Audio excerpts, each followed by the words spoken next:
నమస్కారం ప్రజలారా. మా యూట్యూబ్ ఛానల్. నా పేరు రాజు.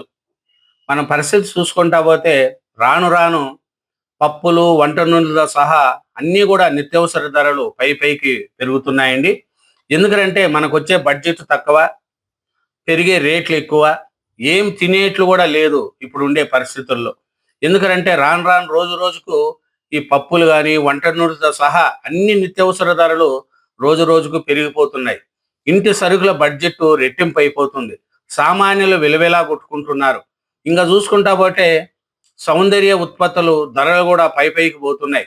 మున్ముందు మొబైల్స్, అవన్నీ టీవీలు, ఫ్రిడ్జ్లు, ఎలక్ట్రానిక్ పరికరాల ధరలు కూడా అన్ని రేట్లు కూడా పెరిగే సూచనలు కనిపిస్తున్నాయి. ఇంకా వస్త్రాలు, గృహోపకరణాలు, కార్లు ధరలు 6-8% వరకు పెంచేందుకు కంపెనీలు సిద్ధమైనాయి.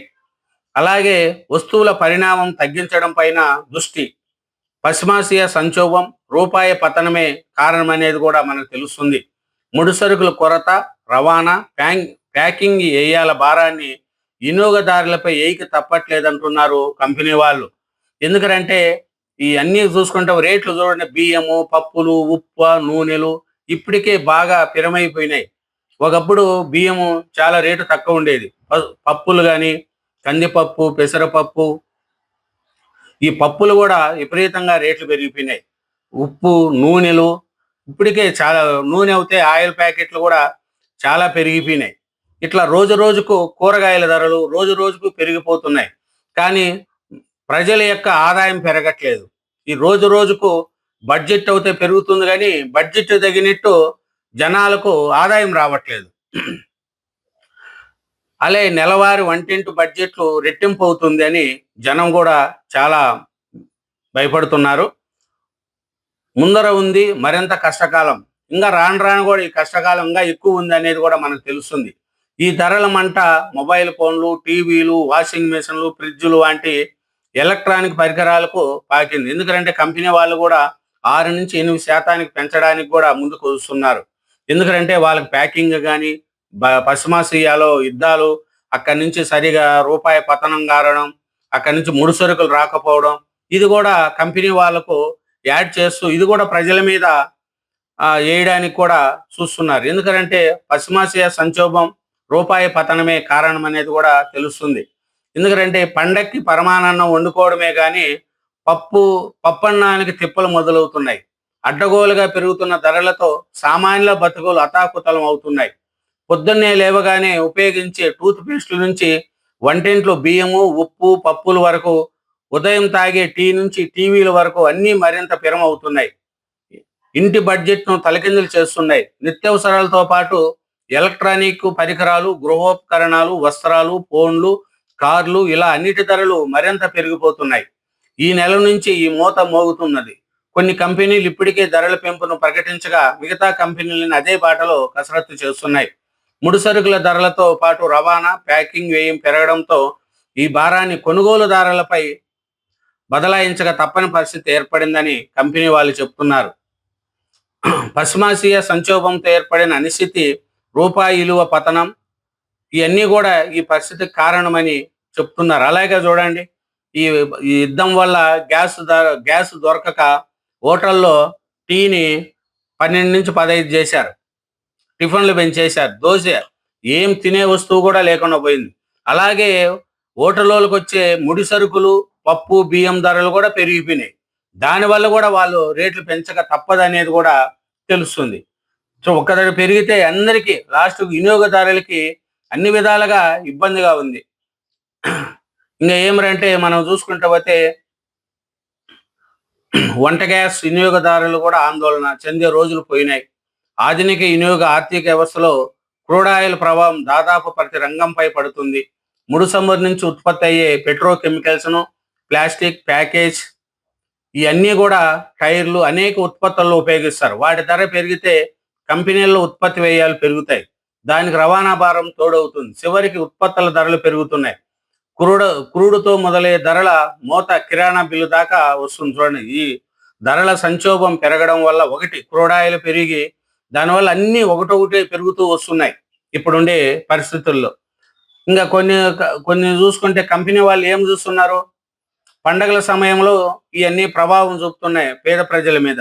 ఒక వస్తువుపై 10% వ్యయం పెరిగితే పెద్ద సమస్యగా కనిపించకపోవచ్చు. కానీ పాలు, టీ, ఉప్పు, నూనె, సబ్బు, పేస్టు, షాంపూ, డిటర్జెంటు, క్లీనర్లు, బిస్కెట్లు, ప్యాకేజీ, ఫుడ్‌తో సహా ప్రతి దాని ధరలు పెరిగితే ఇంటి బడ్జెట్‌పై ప్రభావం పడుతుంది. దానికి తోడు పెరుగుతున్న కూరగాయల ధరలు, స్కూలు ఫీజులు, అద్దె భారం, రవాణా ఖర్చులు అన్నీ కలిస్తే బడ్జెట్ తలకిందులవుతుంది. పొదుపు అంచనాలు తారుమారవుతాయి. ఆగస్టు నుంచి నవంబర్ వరకు భారత వినియోగ మార్కెట్‌కు కీలక సమయం. వినాయక చవితి, దసరా, దీపావళి వంటి పండుగలతో కొనుగోళ్లు పెరుగుతాయి. ఇండ్లకు పెయింటింగు, కొత్త దుస్తులు, గృహోపకరణాలు, వాహనాలు, స్వీట్లు, ప్యాకేజీ, ఫుడ్డు ఇవన్నీ కూడా కొనుగోలు సమయంలో అధికంగా ఉంటాయి. ధరల పెరుగుదలతో వీటన్నిటిపైన ప్రభావము పడుతుంది. చూడండి ఎన్ని ఒకదానికొకటి పడుతూనే ఉంది.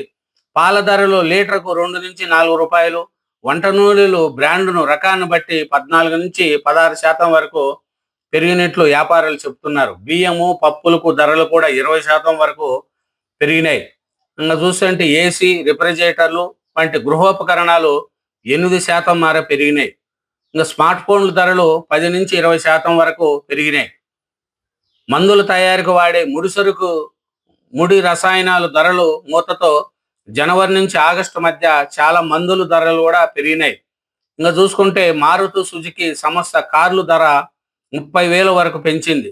మిగతా వాహన కంపెనీలు కూడా ధరలు పెంచుతున్నట్లు ప్రకటిస్తున్నాయి.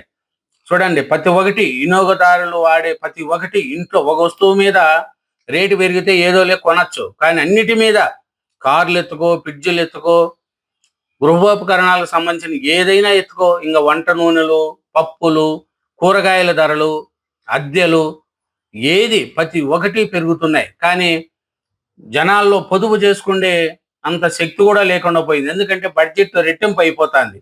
ఏం చేయాలన్నా కూడా అర్థం కాకుండా అయిపోయింది. అట్లా అయిపోయింది. ఇంక చూసుకుంటా పోతే ఉత్పత్తి వ్యయం పెరగడంతో కంపెనీలు తమ భారాన్ని వినియోగదారులపై మళ్లించక తప్పదు. ఇందుకోసం నేరుగా ధరలు పెంచడమా లేదా సరుకుల పరిమాణాన్ని తగ్గించడం, రేట్లన్నా పెంచాలా, లేదు క్వాలిటీ అది సరుకు ధర అంటే దాన్ని పరిణామం కూడా తగ్గించాలా. ఇంతకుముందు 10 బిస్కెట్లు ఉండేది 8 బిస్కెట్లు పెట్టి ప్యాక్ చేయాలా అనేది కూడా వాళ్ళు ఆలోచిస్తున్నారు. ధరలు పెంచుతా నేరుగా తెలిసిపోతుంది. అలా కాకుండా ప్యాకెట్లోని సరుకులు పరిమాణాన్ని స్వల్పంగా తగ్గిస్తే గుర్తించడం కష్టం. ఉదాహరణకు ఒక బిస్కెట్ ప్యాకెట్ ధర 10 రూపాయలు ఉంటే దాన్ని కంపెనీ 11కు పెంచకుండా ప్యాకెట్లోని బిస్కెట్ బరువును తగ్గించవచ్చు. సబ్బు ధరను అలాగే ఉంచి బరువు తగ్గించవచ్చు. షాంపులు కానీ ఇవన్నీ కూడా అట్లాగే చేస్తున్నారు.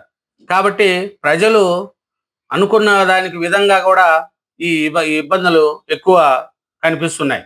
కాబట్టి ప్రజలకు ఏమవుతుందంటే ఏమి కొనేట్లు లేదు, ఏమి తినేట్లు లేదు అనేది కూడా అర్థమవుతుంది.